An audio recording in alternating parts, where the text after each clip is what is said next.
at this point, the way we have defined each other as masculine, feminine, male, female, mother, father, is actually coming out of a system of thinking that that is part of what is leading to the kinds of crises that we're facing. The relationship between man, the conqueror, and matter and mother, mater, have the same root, and that's not an accident. There's a sense of a kind of putting down of the feminine that has been part of Western culture for so long, that a kind of reshaping of who we are according to what is most important. And I think this is what's interesting.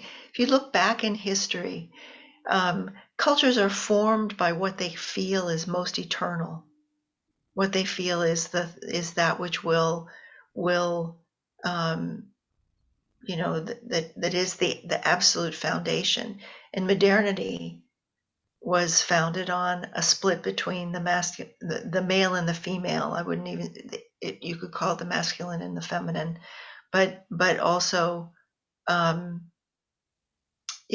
world of work versus the home and family life, that this whole sort of divided system that was based on gender, that men and women were so different that they inhabited different worlds.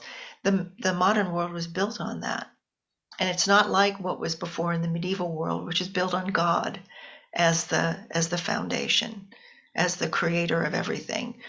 And here we have a gender system as the kind of bottom line foundation for modern culture.